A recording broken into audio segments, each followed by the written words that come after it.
Welcome to the deep dive. Today, we're going to really get into a fascinating story from the ancient texts.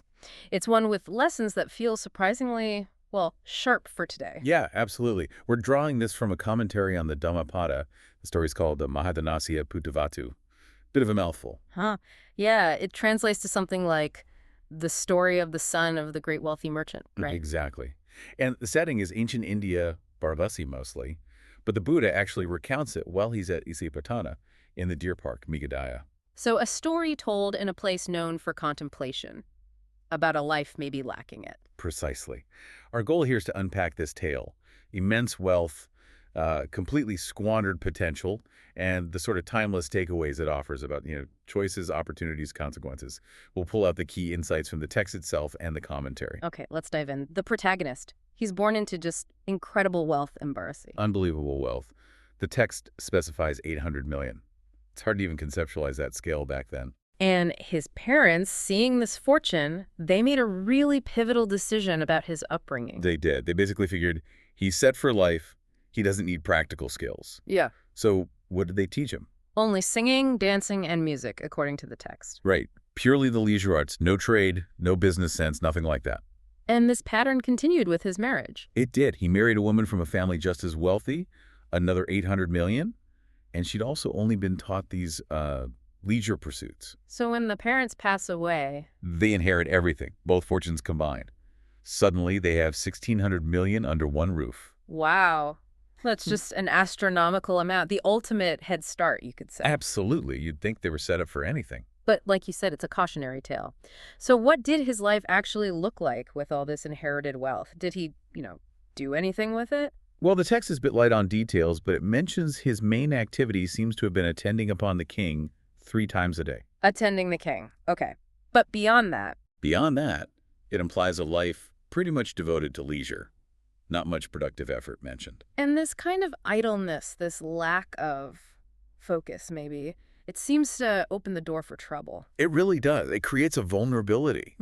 And the story brings in the antagonists here, gamblers and cheats in the city. Huh. Okay. They see him. They see him. Yeah. Wealthy, maybe a bit naive, definitely not disciplined. And they spot an opportunity, a target. And they had a specific plan, didn't they? Not just general scheming. No, it was very specific, according to the commentary. Yeah. Get him addicted to alcohol. They believed that if he was drinking heavily, he'd be easier to manipulate and, well, fleece. Clever, sinister way. How did they actually execute this? It was quite staged. They waited for him when he was coming back from the palace. They made a show of enjoying themselves, drinking, eating nice things like dried meat, salt candy, root vegetables. Making it look appealing. Exactly. And when he came over, curious, they laid on the flattery, saying things like, oh, we can only eat and drink like this because of your generosity.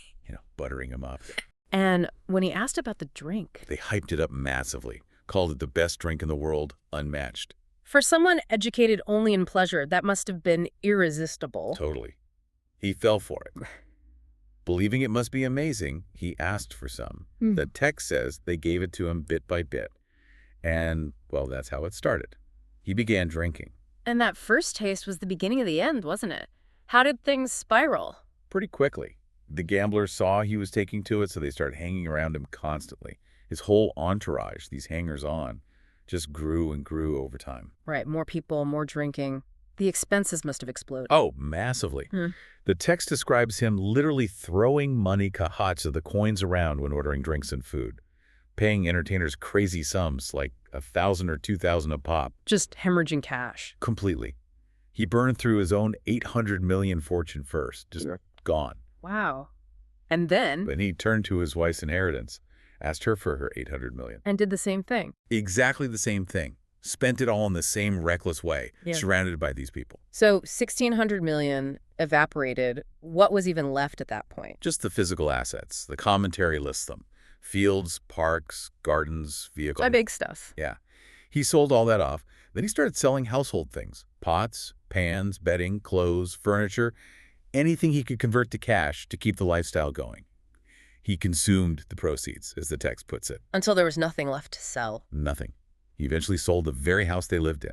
And when he was old and completely ruined, the new owners just kicked him and his wife out onto the street. Unbelievable. From 1,600 million to... To being homeless, leaning against walls, begging with a broken pot, eating scraps people threw away. A complete devastating reversal, all driven by his choices and the company he kept. And it's at this point, seeing this destitute old man, that the Buddha is observing him from Isipatana, and he smiles. That detail always strikes me. It's very poignant, yeah. A quiet smile. And his attendant, Ananda, notices and asks him why he's smiling. And the Buddha's answer really cuts to the core lesson, doesn't it? It does. It reveals the profound tragedy of the situation.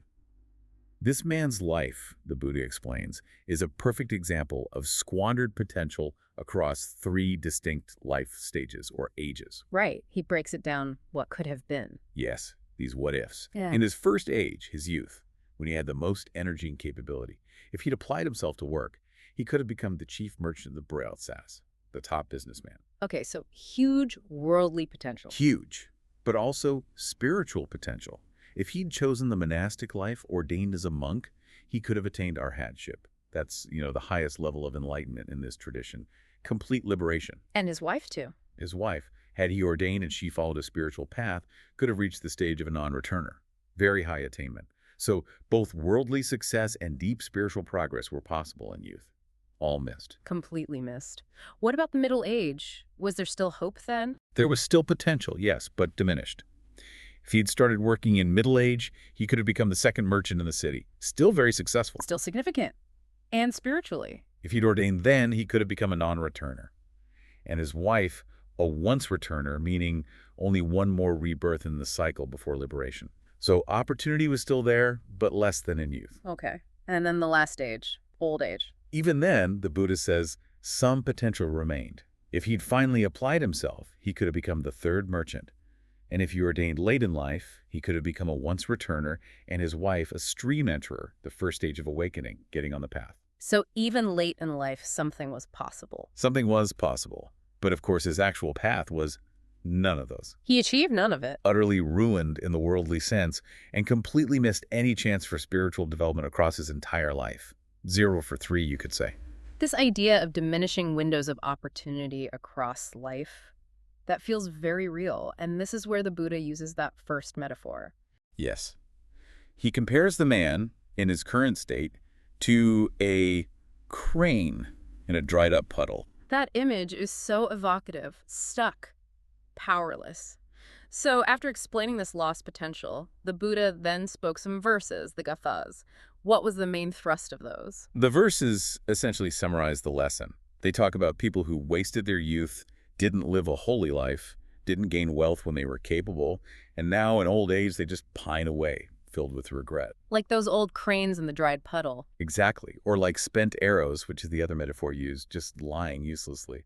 The commentary helps flesh out these terms and images, right? Like holy life. Yeah, the commentary clarifies Brahmacharya. Holy life isn't just about being a monk here, it's broader.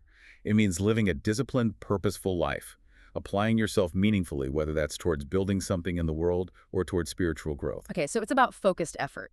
And you... The commentary explains youth isn't strictly chronological age, but rather the period when you are capable of creating wealth, preserving potential, making significant strides. Your prime years, essentially. Got it. And the crane analogy gets expanded too. It does. The commentary connects the dried-up puddle directly to having no home, no place to live.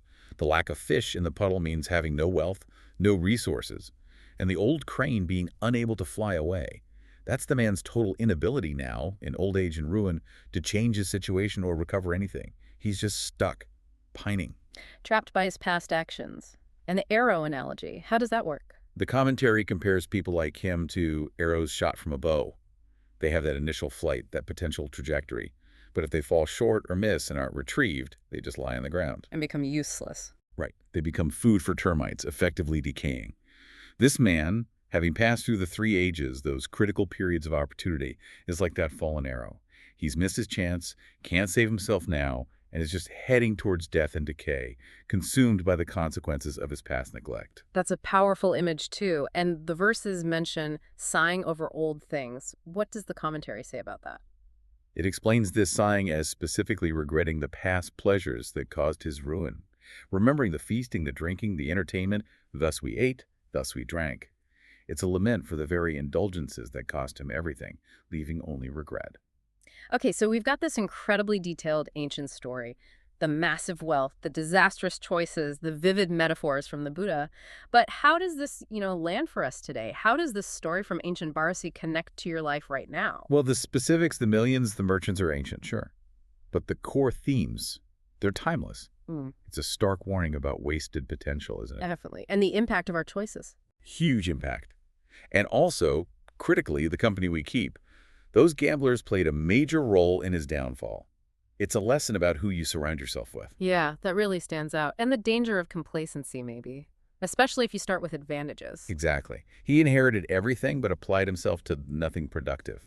It underlines the need to use our capable years wisely, whatever that means for each person. And that three ages concept feels really central, that opportunity isn't endless, it changes shape. It's a key insight. Whether you're focused on building worldly security or seeking deeper meaning or spiritual growth, the story emphasizes that the time to act, the time of peak potential, is finite. You have to seize it. It's not just a depressing story, though. The source mentions that when the Buddha shared this, it had a positive effect on others. That's right. It wasn't just a downer.